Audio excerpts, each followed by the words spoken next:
Esto es 8:12 de la mañana en su palabra por delante. Hoy es 21 de julio, martes 21 de julio, y estamos en la entrevista destacada del día de hoy con el doctor Pedro Fernández, quien es urólogo y es coordinador regional de Médicos Unidos de Venezuela, bueno, y quien trae importante información acá para todos ustedes. Muy buenos días, doctor. Bienvenido a su palabra por delante. Buenos días, José. Buenos días a todo el equipo de Radio Fe y Alegría. Y bueno, muchas gracias por el espacio. Así es, doctor. Bueno, pues dar inicio a esta importante actividad con respecto a la situación que se está viviendo acá en el país, con respecto a la tragedia, una situación bastante fuerte, luego de los dos terremotos del 24 de junio, pero sería importante en materia de salud, importante informar acerca de esta situación que se vive, ya que, bueno, pasamos ya a una segunda etapa, que es la parte de, se está todavía en la primera, como es la recuperación de cuerpos de personas que están desaparecidas o que se encuentran debajo de los escombros, pero también viene otra parte que es la parte de alguna situación de salud que se pueda presentar a causa de estas personas que, bueno, ya están en estado de descomposición, como las que ya han venido sacando en las últimas horas. Sí, en efecto, la tragedia que ha azotado Venezuela es un evento casi sin precedentes en nuestra historia contemporánea, un evento sísmico bastante grave que, bueno, las consecuencias están allí a la luz pública y tú lo decías, ya hemos pasado la etapa de la emergencia y una de las cosas que nosotros hemos hecho desde el primer día es hablar de la necesidad de prepararnos para que las consecuencias que trae la misma tragedia no nos agarren tan desprevenidos como la emergencia. Una cosa es las heridas, los daños estructurales que produce el evento sísmico, pero otra cosa es las enfermedades y las consecuencias que van a venir. Y nosotros le hemos alertado desde el primer día y se están viendo ahorita ese tipo de consecuencias. El agua que está ya emposada, que no ha sido adecuadamente manejada, ya trae el desarrollo de vectores como los mosquitos que producen enfermedades o llevan enfermedades. Ya estamos viendo severos brotes de dengue, de malaria. En esa zona de La Guaira habían casos sospechosos de cólera y eso es algo bastante preocupante porque el agua que se está consumiendo no es toda completamente potabilizada. Ahí los animales que están en la zona van llevando bacterias y parásitos como la leptospira, y la leptospirosis es una enfermedad que se ve mucho en el contexto de estos desastres en zonas tropicales, pero también hay un problema que nosotros hemos pedido que se aborde y estamos preparando proyectos para abordarlo, es que las personas que están allá en el contexto del desastre no están pendientes de tomarse la pastilla de la atención porque no es emergencia, o el que perdió la insulina no se la está colocando y no tiene dónde buscarla. Eso que pasó hace ya 3 semanas, 3 semanas esa persona sin tratamiento, pues las consecuencias se están viendo ahorita. Y algo que siempre tenemos que señalar es que la emergencia sanitaria que había en esa zona ya existía antes del temblor. Antes del terremoto ya estábamos en una emergencia grave en esa zona de una falta de cobertura, de una falta de atención que pues vino en los terremotos a sacudir, a causar bastantes estragos y a complicar todo un cuadro que ya estaba establecido. Así es, doctor. Bueno, pues es importante información que estamos llevando a esta hora con el doctor Pedro Fernández acerca de esta situación que se vive en el estado de La Guaira y Caracas, pero principalmente en La Guaira, donde, bueno, este estado pues fue devastado por los dos terremotos y donde lo manifiesta el doctor, bueno, se pueden presentar diferentes tipos de enfermedades endémicas a causa de esta situación y lo principal y lo fundamental, doctor, es el trabajo que se debe realizar, cuáles son las sugerencias que se tienen para poder llevar adelante una mejor atención a todas estas personas que se encuentran allá radicadas en campamentos dentro de La Guaira y Caracas. Bueno, yo creo que la lección que nos deja esta crisis es que tenemos que aprender a pensar a raíz de la tragedia. No solamente nos podemos dedicar a cada vez que ocurre un evento natural o un evento trágico, responder a la tragedia, pero no prepararnos para cuando va a venir. Fíjate, aquí tenemos el mejor ejemplo de ello. Hace un año, casi justo un año, se cumplía de la tragedia que vivimos acá en Mérida, en el Páramo, cuando sucedió lo de La Guaira. Hace un año vivimos lo del Páramo, vivimos esa también tragedia natural que no tuvo la misma magnitud, que no era de la misma cantidad de personas afectadas, pero los daños que se hizo en el Páramo, las afectaciones todavía están allí. Porque en primer lugar, todo el país se movió a ayudar a las personas del Páramo, a recolectar insumos, todos los entes hablaban de la ayuda al Páramo, las instituciones de Mérida abocadas al Páramo, pero luego como que pasa el impacto de la noticia y se quedan todos los trabajos allí. Hoy, a un año después, todavía hay 29 familias en el Páramo que no tienen casa. Todavía no hay un programa de atención para salud en el Páramo. Todavía no hay una respuesta para que, si vuelve a haber un evento de lluvias como el que hubo, no vuelva a pasar nada en el Páramo. Entonces, pensar la tragedia significa poner el conocimiento que ya tenemos para que, si bien no podemos evitar los desastres naturales, evitemos que las consecuencias sean tan graves. Y esto nos pasó en la pandemia. Cuando nosotros hablábamos de pensar la pandemia, es entender que un problema que nos afectó a todos por igual necesita el trabajo y el concierto de todos por igual. Un problema global necesita respuestas globales. Un problema que afecte un rango amplio de personas necesita un concierto de rango amplio de personas. Y algo muy importante, José, y con esto termino la idea, es que si algo quedó demostrado tanto en la pandemia como en la tragedia ahorita que se vivió en La Guaira, es que por primera vez en mucho tiempo las voces de los expertos, de los que saben, de los que han estudiado, se pusieron por encima de las voces de personas que están ejerciendo algún cargo pero no están preparadas para esos cargos. Personas que a través del cargo que ejercen solamente hacen lo que consideran que está bien, lo que su lógica individual les dice que se debe hacer, pero no necesariamente es lo ideal. Esto es como ir a rescatar, y lo vimos, algunas instituciones rescatar personas en los escombros sin la verdadera preparación o conocimiento. Al quitar algunas fundaciones causaron que terminara de caer una estructura y terminaron más heridos de los que iban a rescatar. Eso, pensar la tragedia, significa hacerle caso a las personas que saben manejar una complicación epidemiológica. Tiene que hacerse con el conocimiento de los que saben de eso y no solamente con los que están ostentando cargos. Así es, doctor. Bueno, dentro de esta acción, como lo manifestaba, pues bueno, el 24 de junio, pues se genera lo que es la tragedia del Páramo, que bueno, trajo bastantes consecuencias lo que fue la parte de infraestructuras y bueno, todavía hay muchas zonas que están, como usted lo manifiesta, esperando por la reparación.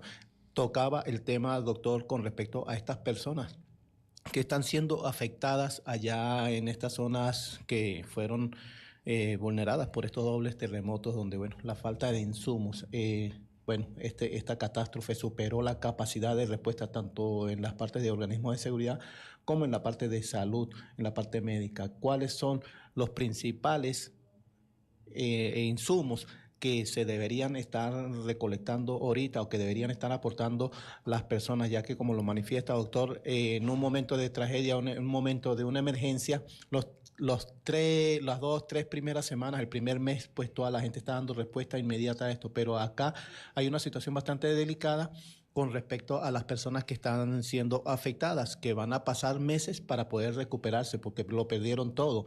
Y como lo manifiesta usted, no tienen los medicamentos, no tienen los insumos. ¿Cómo va a ser esas personas? ¿Cómo van a hacer para poder sobrellevar esta situación de la atención en materia de salud? Bueno, primero hablemos de lo ideal y luego de lo posible. Lo ideal es que no se tenga que estar recogiendo ningún insumo. Lo ideal es que hubiese un programa de atención primero para que esto no pase. Fíjate algo que es un poquito feo compararlo, pero esta misma semana en Centroamérica hubo un sismo de incluso mayor magnitud que el que hubo en Venezuela y las víctimas no llegan ni al 1% de lo que hubo aquí, en una zona de igual magnitud, de igual de concentración de población. Quiere decir que no es solamente el sismo, sino la preparación.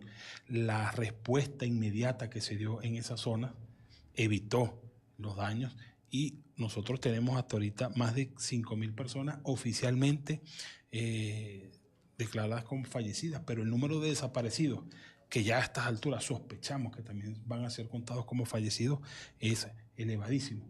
Entonces, ¿qué es lo ideal? Que no se tuviera que estar recogiendo nada, sino que estuviésemos preparados para ello.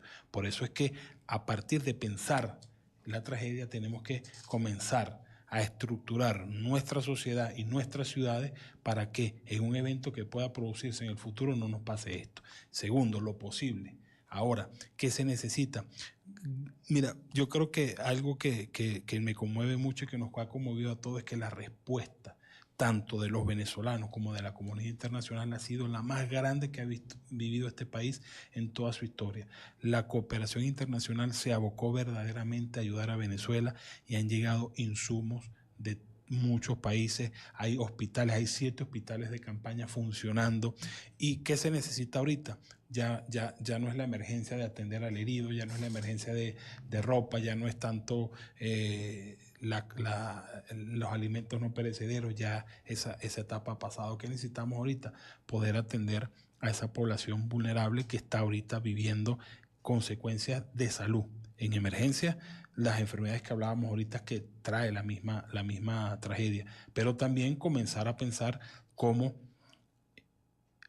fabricarles o crearles un entorno saludable, el manejo de la salud mental, la reincorporación a la sociedad, los niños, la reincorporación a sus familias, a un entorno escolar digno y saludable. Eso es lo que se necesita ahora y para eso es necesario más que insumos, programas. Los insumos médicos, fíjate algo que está pasando, algo paradójico con los hospitales de campaña.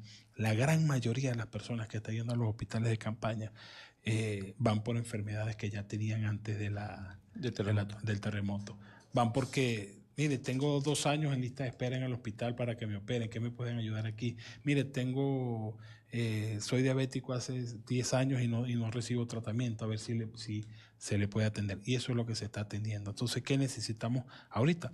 La donación más que todo en medicamentos de los que están en la lista. Mire, en redes sociales y pueden utilizar las redes sociales de Médicos Unidos Venezuela. Ahí está el programa completo del listado de medicamentos esenciales que se necesita ahorita y que gracias a Dios la cooperación internacional ha sido bastante solidaria en eso. Así es, doctor, dentro de este importante tema que usted manifiesta de atención a las comunidades, ¿cuál sería el programa principal? Está la parte de lo que es la parte psicológica, porque todas estas personas quedan con un trauma. El principal programa que se debe llevar ahorita para atender a estas personas, como usted lo manifiesta, no solamente en la parte de alimentación, de medicamentos, sino en esta parte que más lo requieren, porque luego de esta tragedia, pues muchos se van a encontrar, no tengo dónde ir, qué voy a hacer, cómo vamos a hacer. Y desde la parte de salud, ¿cómo se debe enfrentar y qué programas se deben llevar para atender y sostener a estas familias de la mejor manera?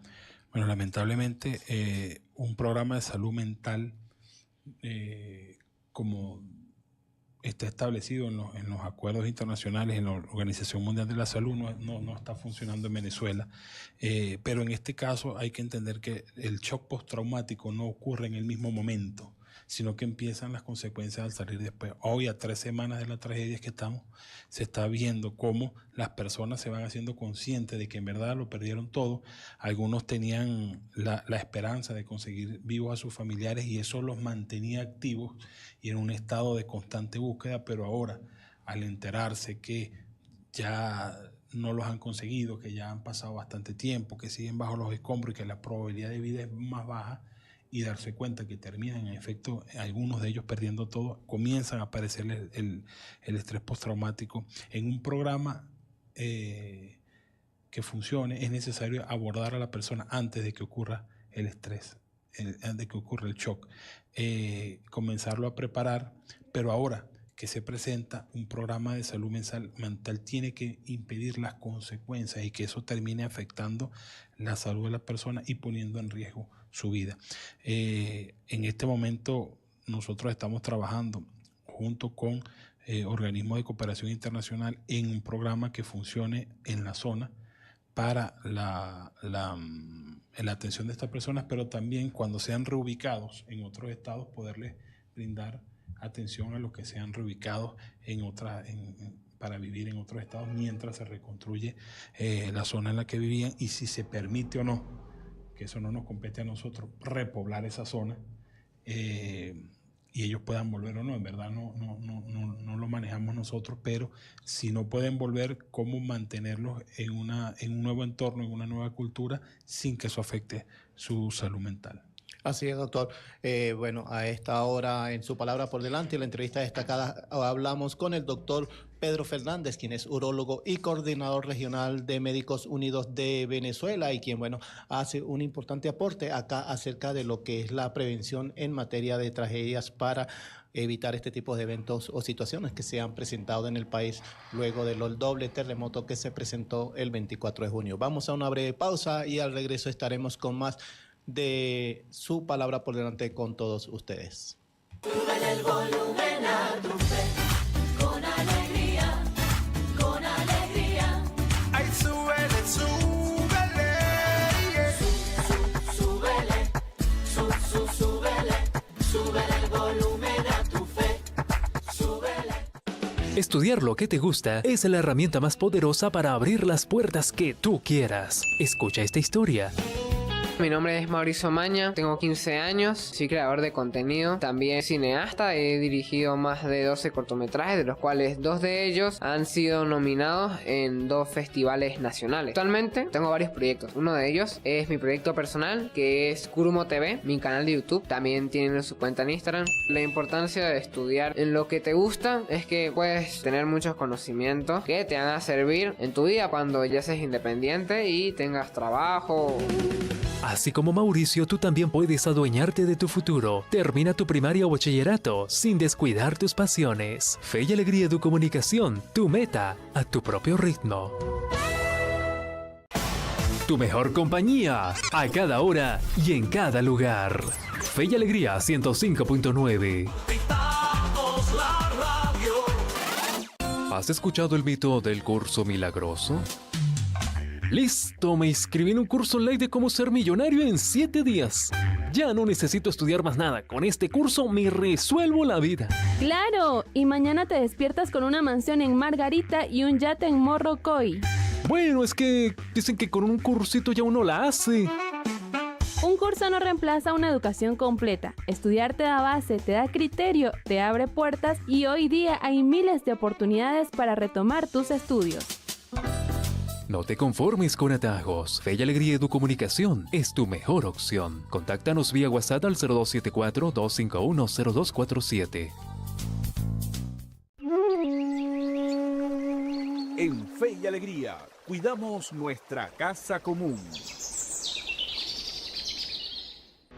El estudio es el mejor entrenamiento para ganar el juego de la vida. Anota tu mejor punto. Escucha esta historia.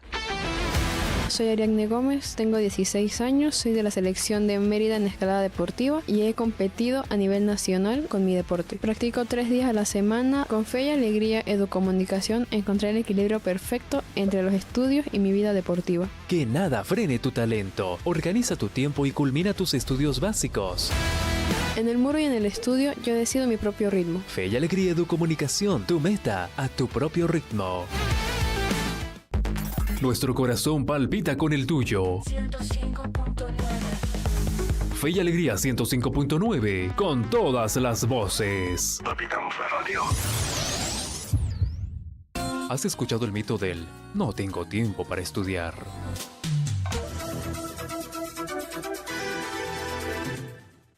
Estamos de vuelta en su palabra por delante en la entrevista destacada y en esta oportunidad con el doctor Pedro Fernández, quien es médico urólogo y coordinador de Médicos Unidos de Venezuela acá en la entidad merideña. Doctor, dentro de este plan de atención que hay que brindar a estas personas es bastante lamentable y bueno, lo que se ha visto, el apoyo que se tiene que brindar no solamente a las personas que lo perdieron todo, a aquellas personas que han perdido un miembro, que han perdido sus familiares, a ellos pues su situación va a ser más crítica en esta oportunidad. El trabajo que se debe llevar a cargo desde los diferentes entes competentes para la atención de estas personas, sobre todo en brindarle la atención en materia de una prótesis o cómo sobrellevar esta situación, porque es bastante delicada para estas personas y bueno, y estos traumas que pueden generar una situación fatal más adelante, porque puede entrar una persona en depresión, puede entrar en una situación que no debe y puede llevarlo a una situación que lamentablemente, pues bueno, como es el caso de pensar en atentar contra su vida. Mira, lo primero que tenemos que analizar de todo esto es que en Venezuela y en Mérida pasa mucho. Atendemos los problemas desde las crisis y gerenciando la crisis. Te pongo dos ejemplos. Lo hablábamos ahorita con la tragedia del Páramo. Hace un año hubo una tragedia en el Páramo y por 21 días aquí no se hablaba de nada que no fuese la tragedia del Páramo. Y todo estaba abocado a ver cómo se ayudaba a las personas del Páramo. Resulta que a los 21 días la tendencia pasó, se abandonó y las consecuencias, se abandonaron los programas y las consecuencias están allí todavía. Y peor aún, Dios no lo permita, pero vuelve a pasar algo como el aumento del caudal del río y vuelve a pasar la misma tragedia porque no nos preparamos. Y la otra cosa es que en Venezuela y particularmente en Mérida vivimos gerenciando la crisis. ¿Qué significa eso? O sea, lo que vivimos todos los días. El sistema eléctrico no funciona, entonces la solución es te quito la luz un ratico a ti y después la pongo para acá y te la pongo a ti. No hay agua, una zona no van a tener agua, otras sí, luego a la zona que tiene agua ayer se la quitamos y la ponemos. No hay acceso a algún bien o algún servicio, bueno, se limita lo poquito que haya, vamos a tratar de repartirlo para que se vea como que lo estamos repartiendo equitativamente. Eso es gerenciar la crisis, no solucionar el problema. Y cuando atendemos los problemas en moda o en tendencia, nos quedamos solamente mientras sea noticioso. Por eso es que yo he sido muy enfático en hablar de programas. Un programa de prevención, por ejemplo, en el contexto de Mérida, trabaja los 365 días del año en un problema en específico. No es lo mismo que esté toda Mérida abocada a un solo problema por 21 días, a tener un grupo de personas que puede ser más pequeño, pero trabajando en ese problema todo el año, porque el resto nos olvidamos. Entonces, imagínate tú que hubiese un programa de atención a la comunidad del Páramo que todo el año trabaje y vigile en qué se ha avanzado y qué falta por hacer. Las 29 familias que están allá esperando hace un año casa, no, ya la tuviesen, pero ya hubiese una cultura que les hubiese dicho a ellos cuándo sembrar, cuándo no sembrar, cuándo modificar terreno, dónde construir, dónde no construir, y creando una cultura, porque nosotros no podemos tampoco mantenernos en esto de que la gente hace lo sin saber, porque no todo el mundo tiene que ser experto en agricultura, en construcción, en salud, que hace la gente y después vemos qué pasa. La gente tiene que educarse y tiene que entender que deben haber lineamientos. Y si está establecido por quienes saben, por quienes han estudiado que aquí en este terreno no se puede construir, enseñarle a la gente que debe respetar eso. Igual, fíjate una cosa importante, el 42% de las enfermedades de Mérida tienen que ver con el agua. Y una de las causas principales que hemos determinado es que prácticamente todos los potreros del ganado en el páramo están en la orilla del río. Todos los desechos van para el agua del río y se vienen arrastrando. Y cuando llegan aquí, el índice coliforme del agua es uno de los más altos del país. O sea, la gente tiene que entender que su salud es más importante y que hay otras partes donde se puede poner en los potreros. Entonces, un programa de atención aborda el problema todo el tiempo, no solamente cuando es moda. Fíjate otro punto que estábamos hablando del programa de salud mental. En Mérida tenemos una de las tasas de suicidios casi siempre más altas del país, pero el problema del suicidio, de la violencia autoinfligida, solamente se trata en Mérida cuando hay muchos casos y se vuelve noticia. Empezamos a pintar los carros, a poner calcomanías, a hacer algo, pero luego se abandona. Entonces, no tiene sentido que toda Mérida por 5 días se aboque al problema del suicidio y el resto del año lo abandone. Es mejor tener unas personas expertas que trabajen todo el año en la prevención y en la posvención. Ahorita es la posvención de la tragedia, ahorita es la posvención de lo que pasó en La Guaira, la posvención de lo que pasó en el Páramo. Ahorita tenemos que estar trabajando en eliminar todas las causas que nos pusieron en una situación tan vulnerable y no esperar a que venga otra tragedia para volver a montarnos todos en una pedidera de ayuda, en centros de acopio, sino evitar la tragedia. Pensar la tragedia significa fortalecer nuestra sociedad para que si vuelve a ocurrir un desastre natural no nos afecte tanto y no quedemos en esa situación tan vulnerable como tú lo estás diciendo, una gente que perdió todo y que tal vez mañana no le encuentre sentido a su vida. Así es, doctor. Bueno, pues es importante lo que usted destaca con respecto a la situación en materia de lo que es la prevención, que es importante y fundamental, donde usted manifiesta que todas las personas pues tienen que tener un mínimo grado de conciencia para poder construir o elaborar una vivienda en zonas vulnerables, pero allí también destaca lo que es la participación de los entes u órganos municipales, que son los entes rectores, para evitar este tipo de ejecución de obras y tal y cual como se están viendo en varios sectores. Y bueno, hay denuncias sobre zonas que se está construyendo y que son zonas protegidas, son zonas vulnerables y bueno, no hay una acción por parte de los entes responsables. Entonces allí sería importante, pues bueno, también hacer ese llamado a estas personas que están al frente de estos organismos para que tomen cartas en el asunto y evitar tragedias más adelante.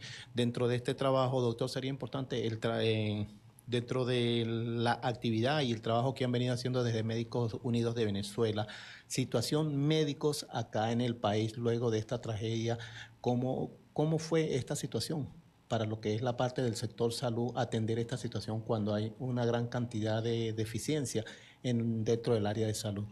Bueno, en la zona donde se presentó la tragedia, ahí ya vive prácticamente el 50% del personal de salud del país.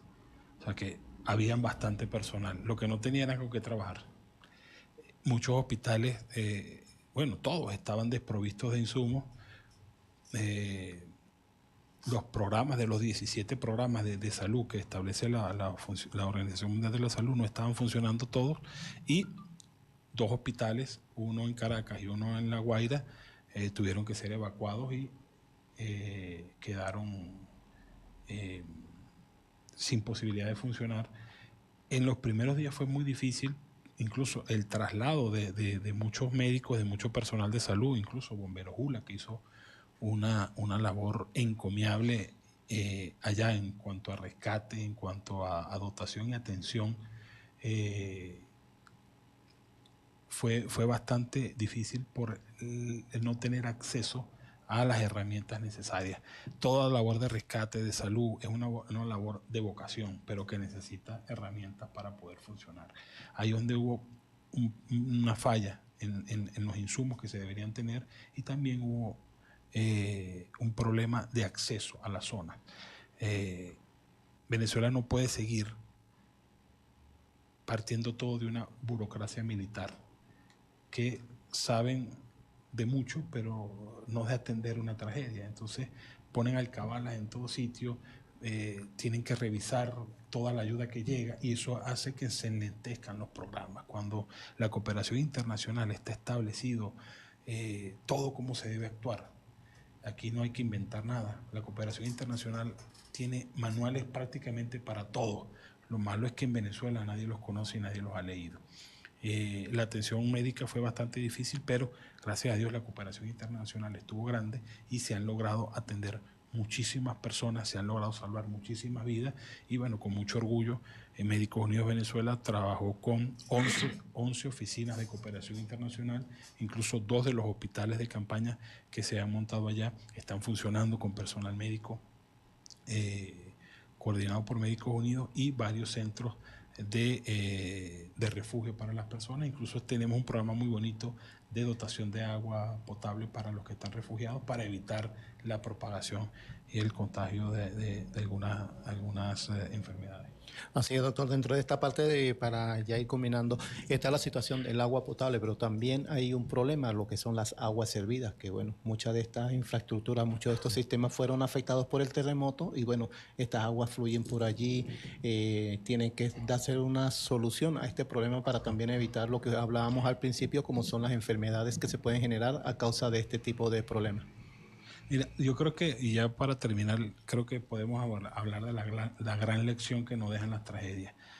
Y la gran lección que tenemos que aprender también nosotros es que cuando a cualquier persona la nombran en un cargo para ejercer una función pública, el cargo no viene con los conocimientos y la capacitación y las competencias que debe tener la persona. Por lo tanto, si a usted lo nombran porque usted pertenece al partido, porque usted es amigo del gobernador, porque usted es compadre del alcalde, lo nombran en un cargo y usted tiene la voluntad de ejercerlo, tiene la obligación de formarse para el cargo, si no lo tiene. Primero tiene la obligación de aceptar un cargo solamente si está formado para él, pero si no tiene la obligación de hacerlo, también tiene la obligación de entender que no somos... o los políticos de Mérida no son, o de Venezuela no son como Condorito, que un día sabe de abogado, otro día sabe de derecho, otro día sabe de medicina, sino que entender que ninguna persona puede saberlo todo y puede ser experta en todo, pero es obligatorio que trabaje con las personas que son expertas, que saben, que le den información basada en evidencia, información o protocolos comprobados de atención. Si el que sabe y el que tiene todos los protocolos no es de mi partido, pues no importa, porque es el que sabe, es el que ha estudiado. Mérida tiene el mayor potencial. Yo creo que ningún estado del país tiene el capital tecnológico de conocimiento que tiene Mérida. La Universidad de los Andes tiene expertos con doctorados en casi todas las áreas. Expertos, bueno, Mérida tiene expertos en puentes, en fundaciones, y Mérida está prácticamente incomunicada porque sus carreteras se están cayendo. ¿Cómo explicamos eso? Mérida tiene expertos en gerencia de la salud pública que están asesorando incluso a otros países, que están asesorando a grandes compañías, pero tiene una emergencia sanitaria grandísima en la que todavía no se ha entendido que no es solamente el hospital universitario y no es pintar o agrandar las camas del hospital, sino que es impedir que las personas se enfermen y eso se hace en las comunidades. Es decir, aquí hay muchos especialistas, muchas personas que tienen un conocimiento grandísimo que no están siendo convocadas y no están siendo tomadas en cuenta por el gobierno merideño y el gobierno venezolano. Sí lo están haciendo para afuera y de eso sobreviven porque son asesores de gobiernos en otros países. ¿Por qué no estamos aprovechando ese capital tan grande que tenemos aquí? Esa es la gran lección que tiene que dejarnos la tragedia. Los procesos, los protocolos, la administración debe estar acompañada de los que saben. Y el criterio técnico siempre tiene que ir por encima del criterio ideológico y partidista. Es la única manera que Mérida y Venezuela pueden desarrollar, pueden superar todos estos problemas que tienen, y es la única manera que avancemos a una sociedad que no quede vulnerable ante cualquier cosa o ante cualquier evento, ya sea una tragedia tan grande como la que hemos vivido, que afectó un gran porcentaje de personas en un pequeño rango de tiempo, o la de emergencia humanitaria compleja que afecta menos personas, pero en un rango de tiempo tan grande que ya hace que las víctimas, de todas las víctimas que desgraciadamente se viven en terremotos, no sean más grandes que las víctimas fatales que ha tenido la emergencia humanitaria. Así es, doctor. Bueno, es importante lo que usted acaba de destacar, de que no importa la profesión o el título que tenga esa persona que pueda optar un cargo. Lo importante es lo que usted acaba de manifestar, que tienen que permitir o aceptar lo que es la asesoría de los especialistas o los expertos en diferentes áreas para avanzar y construir una mejor sociedad y una mejor ciudad para todos, porque esto es lo más importante y fundamental, doctor. Mensaje final para toda nuestra comunidad merideña, desde Médicos Unidos de Venezuela y como médico, para llevar adelante cualquier situación, y más hoy día con lo que se está viviendo, porque independientemente fueron afectadas las personas que estuvieron allá en la zona cero, pero internamente o desde el interior del país, pues fuimos o somos muchos los que hemos tenido este tipo de afectación, por decirlo psicológicamente, por este evento que se ha vivido y bueno, sobre todo los familiares que tienen familias allá, no saben de sus familiares, no los han encontrado, pues bueno, el mensaje para ellos. Bueno, mira, el mensaje final para todos es que la salud, la prevención, la protección y la posvención de todos los problemas sociales de Venezuela, ahí los venezolanos tienen un derecho a estar protegidos, pero también tienen un deber de protegerse y de proteger el entorno. Eso quiere decir que, si bien es competencia de las autoridades, de los gobiernos, mantener las instituciones, mantener el ambiente, mantener las condiciones, es deber de nosotros los ciudadanos no entorpecerlas. Eso quiere decir que yo no tengo derecho a tirar la basura donde me dé la gana, que yo no tengo derecho a construir donde me dé la gana sin permiso, que yo no tengo derecho incluso a difundir información falsa en algunos casos. Es decir, que para que podamos tener una sociedad que verdaderamente funcione y que verdaderamente avance, también tenemos que entender que el autocuidado y la participación ciudadana es un deber también, y nosotros tenemos que formarnos como sociedad para evitar caer en los errores que hemos caído anteriormente y aprender que la participación ciudadana también es un deber y un derecho que tenemos, y no solamente cada 4 años para ir a votar, que tenemos que hacernos protagonistas de nuestra propia ciudad, protagonistas de la solución de nuestros propios problemas.